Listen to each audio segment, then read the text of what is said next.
of holding on. I'm letting go of holding on. What does that really mean?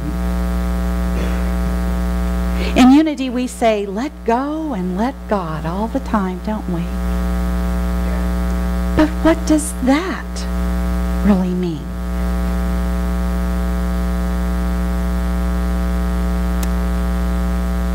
For me, as I pondered that question, I believe that letting go and letting God is that you begin to surrender.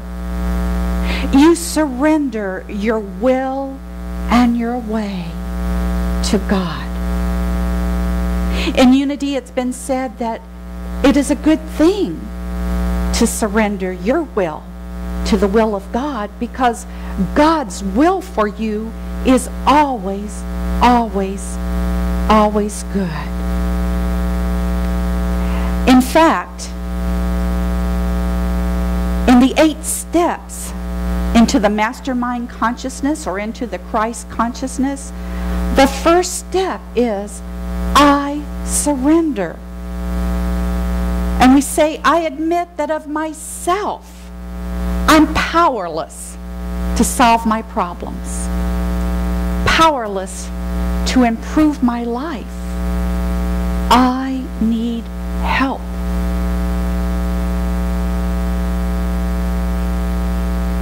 So as we go on, still thinking about, okay, I want to let go and let God, we have to believe. I believe. I come to believe that a power greater than myself, this marvelous power that Bob Proctor talked about in our meditation time, a power, a higher power than us, can change our life. Do you believe? As we go further, you have to say, I am ready, God, to be changed. And I realize that my erroneous thoughts,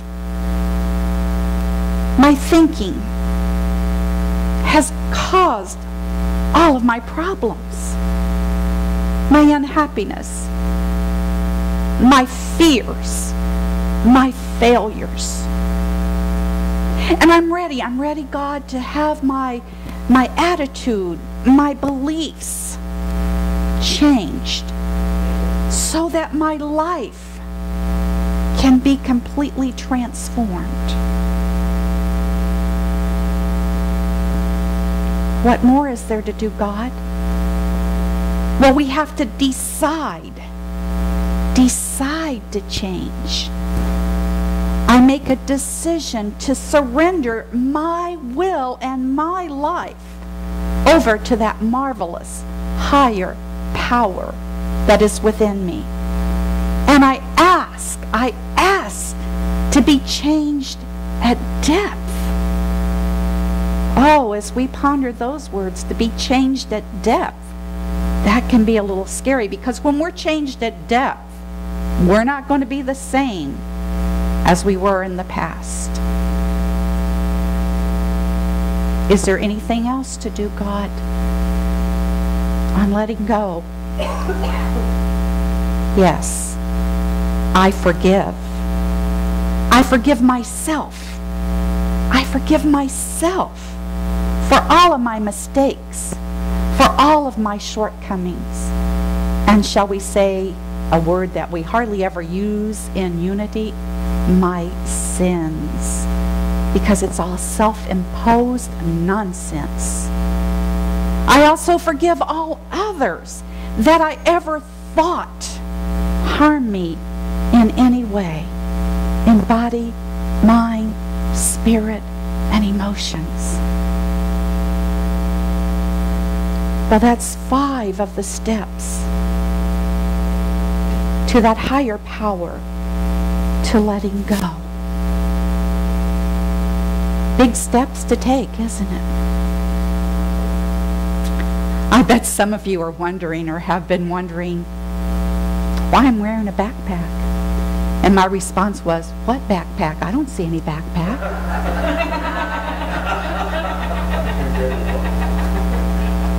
It's really because I wanted to show all of you in a literal way that I am still holding on and not letting go and letting God. There it is. This physical manifestation, this backpack, if you will, started happening last Monday for me. And it was time for my 3 months checkup with my doctor that I went to for my toxobesity program that I've shared with just about everybody here. And the toxobesity program was a way of eating healthy, nutritious food to get rid of the toxins in my body. And one of the great results of that is weight loss. So it wasn't about a weight loss program. And also, there is a spiritual component to this program too. Not only was I able to release toxins in my body, it manifested outward to release some toxins in my environment. To let go, really, and to let God. And so I have to say I just really love and respect this doctor that I go to so much. Because on the check-in sheet, where you sign in and you check what you're going to be talking to the doctor about, there's a check mark there that says, may we pray with you today. How many of you ever gone to a doctor and had that on the check-in sheet? No. I thought this is a real silent unity doctor that would take time to pray with you. And he prays in the unity way. Well, this was just an ordinary appointment to go over lab work, like many of you I've heard have gone to the doctor and they read your blood work and see if your cholesterol is okay and see if your weight's all right. And it was also to read a scan. This is a medical doctor and also an alternative doctor that goes both ways. And he was able to read a scan, a thermography scan of my body that shows if there's any inflammation within my body yet. And it's without that invasion of x-rays. And then also there was a check mark place to put what you were concerned about medically. And I go, oh, Dr. Lemire, I have to explain to you that I've got a pain in my neck right here. And it's radiating down my back of my spine and over to my right side. Now, as I thought about that, even as I was saying those words and knew within myself what that meant. Remember last month when we talked about the power of strength and we did meditations? We talked about how strength manifests from the tip of your neck down to the bottom of your spine and radiate outward to all the nerve endings.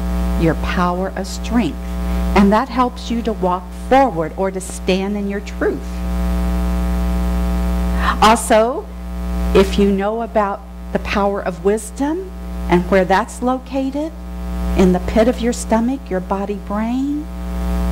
And I have to say that this pain was causing stomach upsets too. So there were two of my powers that were in jeopardy. And I saw it in my mind's eye. See, it's great to have doctors, but we can diagnose ourselves too. Now, it doesn't mean that there might not be something otherwise, wrong with my neck or with my stomach, but bottom line, you always look at that power. And the doctor touched my neck, and he said, "My dear, you're carrying the weight of the world on your shoulders." Now, I read Louise Hay, as you do, I'm sure, and I go, "Oh, yes, doctor, I know that. I know that, but I'm working on it. What else do you say to your doctor? I'm working on it. And my way of working on it was in my prayer time. I put my hands on my heart, and I was going, God, please take my burdens away. Take my burdens away now. Just take my burdens away. My back is really hurting. Well, is that a good unity prayer? See, that is magical thinking, to think that God is going to take my burdens away. Because guess what, folks? It's up to us to lay down those burdens. And then that magical power, that wonderful, marvelous power within us, when we surrender in that way, can rush in to help us with our burdens. You might wonder what a minister does to find inspiration, other than trying to prepare the service and researching and everything and coming from that space. But for me, I listen to other great ministers like Joel Osteen, I know some of you do, and Reverend Michael Beckwith. And then also I record Super Soul Sunday on the Oprah Winfrey channel. She has cutting-edge spiritual leaders on every Sunday. And last week, she had a lady on there whose name is Cheryl Stair, and she wrote the book Wild. Now Cheryl, she had her mother pass when she was 22 years old. And she was in such grief from that passing of her mother. It was like everything was knocked out from underneath her. And needless to say, through her grief process, she began doing some things, shall we say, not so very spiritual, or walking the spiritual path, because of her pain, because of her burdens. So what she finally came to a conclusion to do, and was called to do, was she was going to backpack the Pacific Rim Trail. Now this trail is 1,500 miles long, and it runs from the beginning of Mexico up through California, Oregon, Washington, up to the Canadian border. So she went down and got a motel room and had her backpack, very big backpack that she called the Monster, later on her journey, and she began packing it. Now she was not an expert hiker by any means. She had gone hiking when she was younger in the woods with her father, but really to backpack a trail like that, she was not prepared. At least physically, we'll say. She was prepared emotionally and spiritually. She knew it was hers to do. So she packed up her backpack, and then she struggled to get it on. She couldn't even lift it. She couldn't even lift it off the floor like that. But somehow she got that backpack on and began walking that trail. Now this is a woman, mind you, this is 22 years later that she did this. So she's in her 40s, probably 44 at that time. And so she's alone. She's walking this Pacific Rim Trail alone. And all of her fears are coming up. But also she's in the silence because she's not seeing people for days on end. And with each step, she began letting go. By the time that she got to the end of the trail, she was able to lay that backpack down literally and metaphysically, all of her burdens, because she had done what she was called to do, to walk this trail. It was such an inspiring story. However, I'm not ready to go out and walk the trail just yet. Maybe I'd walk a mile or something with a little backpack.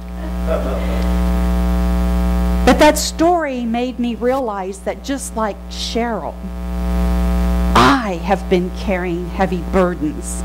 I'm carrying heavy burdens of guilt, shame, anger, resentment for way too long. And the weight of the world was absolutely on my shoulders. Now, most of the burdens that I was carrying, because I have been on this path for a little while and know those steps, was subconscious things that just pop up for you at the most inopportune times. And of course, there were some things that I had forgiven over and over and over. You know how you do that. Keep forgiving, but they pop up again and again at the most inopportune times. And I knew that clearly that God couldn't take my burdens away. I had to first become aware of exactly what each burden was that I was carrying in my backpack that's way back there. I had lots of monkeys on my back. Do any of you have monkeys on your back? Yes. And there had been times in my life where I literally felt like I had been stabbed in the back. Have you ever felt like you've been stabbed in the back before? Yes. And so I hadn't laid those burdens down. I hadn't put those monkeys to rest. I hadn't healed those stab wounds in my back. And I was the only one that could do that.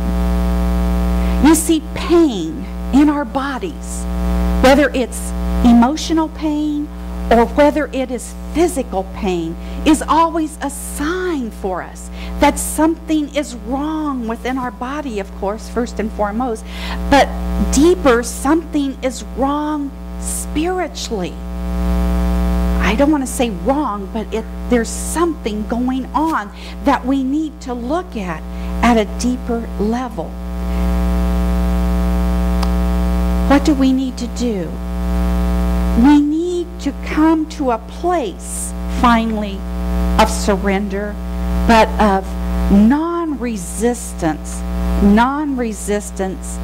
and acceptance. And I'm going, what? I need to accept all that stuff, all that stabbing in the back, all that monkey business back there, all that guilt and shame, things I'm sorry for?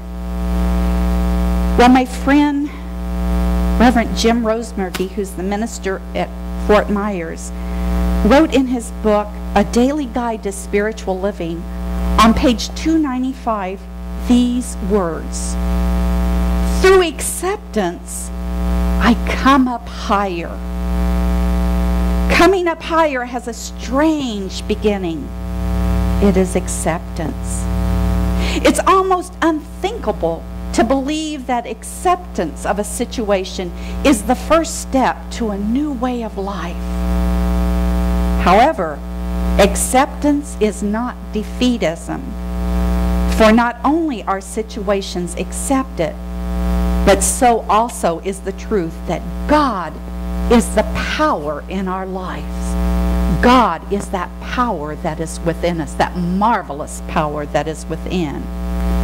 Humanly, we may know there are numerous problems and situations which can overcome us, but we are more than human. Being human is a condition, a part of the divine plan that enables us to discover who we are. See, all those things that happen to us that we don't appreciate so much are just showing us who we really are in those situations. Well, I thought, well, acceptance, surrender, non-resistance. Well, I'll go to my Bible. You Can Heal Your Life with Louise Hay, and see what she might have to say about this and how we could do a little bit more. And on page 67, she tells us to get in that relaxed state like we do every week when we're meditating. Breathe, get relaxed, let go, and then say these words in this comfortable position. I am willing. We have to be willing. I am willing to let go. I release. I release all tensions. I release all fear. I release release all anger. I release all guilt. I release all sadness. I let go of all limitations. I let go, and I am at peace. I am at peace with myself. I am at peace with the process of life. I am safe. Now, just doing that one time is not going to cut it, my friends, because I tried that. So she says, keep saying that over and over 2 or 3 times until you feel a release beginning. And keep those words etched in your mind so that they become second nature to you as things come up, as they will. Because guess what? There's going to come another monkey to jump on your back. There's going to come something else that could very well stab you in the back. But you've got the power, that marvelous power that is within you to be able to take care of it when you're aligned with that power. So in conclusion, I'd like to read from a wonderful book. It's called Emmanuel's book that was given to me by my good friend Tony. And I wanted to say, when the student is ready, the book will appear. So, on page 100, Emmanuel shares with us these words. Look to understand your negative feelings as a loving mother would understand a confused and frightened child. When the denial of God within you is being challenged, it is a most propitious time of your life. Do not deny the part of you that is in darkness, or it will manifest again. When you become aware of misjudgment, of ill-timed, ill-conceived thoughts and actions, when you recognize your desire for vengeance, your anger, or unforgiveness, that is the time for self-congratulations. Your new insight now allows you to handle these things in a far more conscious way. It is an opportunity. A door has been opened. A light has been turned on. A light has been turned on. So, dear ones out there, today is the day to let go, to release, to let go, and take off the backpack. Get that monkey off my back, and I don't have to walk 1,500 miles to make this happen. And I can get a little help from my friends too. They pray for me a lot. Thank them that they pray for me. And thank Silent Unity that they pray for me too. So my friends, as you go forth this rest of the month, learning about the power of wisdom, learning about letting go and letting God, know that you are standing at the door of opportunity, that awareness of the power of God within you. Open up that door and let your beautiful light shine where darkness once was.